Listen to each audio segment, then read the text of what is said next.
So asking is probably the universal skill that people need to work on more than anything, in my opinion. Like, is there a couple of things that you've seen that are just like, man, universally across the board, everybody struggles with this thing? Well, there's probably a few things to be able to dive into here. The biggest reason that I've seen in every industry why people fail to find the success that I know they're capable of is because they just don't ask for it. Whether that's not asking people to follow you, whether that's not asking people to be able to buy from you, whether that's not asking your employer to be able to give you the opportunity of being able to take on more responsibility. People wish, wait, hope, and pray instead of asking. So asking is probably the universal skill that people need to work on more than anything, in my opinion. When it comes to asking, though, there are then some ingredients that just don't show up often enough. And this is the work that I would encourage more people to be able to dig into. To be able to ask effectively, I think there are three things that really are necessary in every given set of circumstances. The first is curiosity. People should just be naturally more curious about life, like the ability to actually be able to dig at things and say, yeah, but why? Yeah, but why? Yeah, but why? Yeah, but why? We were good at this as kids and we had it trained out of us the older that we get. We're really good at curiosity naturally as humans, but life leads us towards certainty.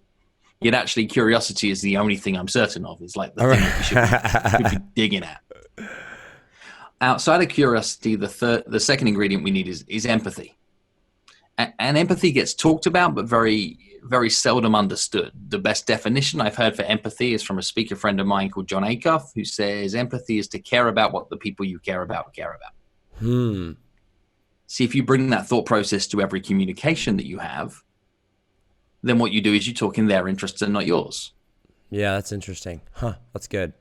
Third ingredient that shows up in every successful person is courage.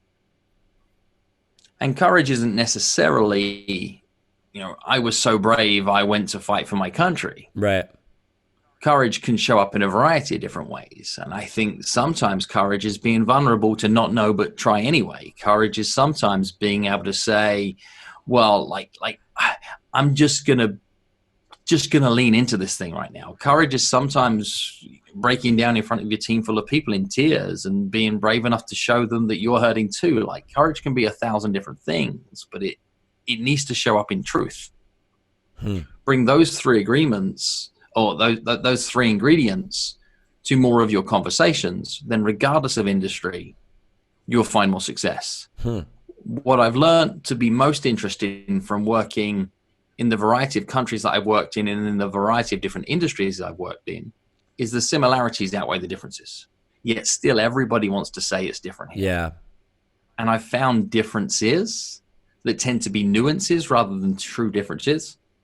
But what we're all in the business of doing is influencing people. Yeah. And people have largely the same motivating factors that influence them to be able to take action, regardless of what it is that they're doing. And you learn how to influence people, typically through language, typically through asking for the things that you want in life. And if you ask with courage, empathy, and some curiosity, then you'll probably get your own way more often. Yeah. Interesting. Why do you think people are afraid to ask? Fear of rejection. Yeah. That's such an interesting concept because like I go through, like, as I look back in my life, and I'm only 26, but as I look back in my life, I'm like, I can see phases of my life where I was more confident and where I was less confident. And in the times where I was more confident, I asked for more things. But not only that, like, I've often found that, like, when I'm confident in something, not only am I asking for things, like my entire body, my entire life, my actions, like, match what I'm asking for. And it's like, if your actions don't match what you're asking for, you're probably not going to get it. Right? Like you got congruence is key. Yeah. Like you've got to actually be able to go through and be like, hey, I need this. Here's why I need this. And the example that just pops in my head is if you were to go ask someone for $1 million, well, the answer is probably going to be no. But if you were to go ask someone for $1 million and you say, here's why you're investing in this company that has a massive amount of potential because my actions back up the fact that I need this $1 million, you're probably going to get your $1 million. The story needs to add up. Every single Yeah. time. Take the $1 million ask, right? If I asked everybody listening to this show right now, run out into your local neighborhoods and ask everybody for $100, you'd be like, heck no, I'm not asking people for $100. If I said there is a young child who is the other side of the state that is desperate for a heart transplant, and what we need to do is we need to raise a ton of money to be able to get this heart that we have here to the other side of the state to be able to get this kid done. What I'm hoping we can do is rally the troops to be able to contact as many people as possible, see if we can get $100 donations from as many people. You're up for trying to spread the word. Now everybody wants to do it. So it's about getting the why right first before the ask. That's the empathy piece. That's the piece of saying, well, actually, I need to deliver this ask with the benefit that is attached towards the other person. And if without that, you're begging. Yeah, that's even think about it in its crudest of sense. Is a busker on the street that plays you a song maybe earned you $5 that you left in his tip jar. Somebody holding their hand out for $5, you feel less motivated, less inclined to be able to part with your money, regardless of how freely you could give it. What we want is we want transactions to be fair.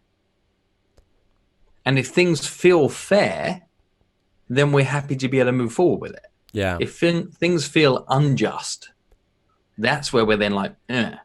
And I think this is one of the reasons people don't ask is because in their mind, it feels unjust to. Because they haven't earned the position of being able to ask. Yeah. They want the thing, but they haven't put themselves into the position to be able to ask for the thing.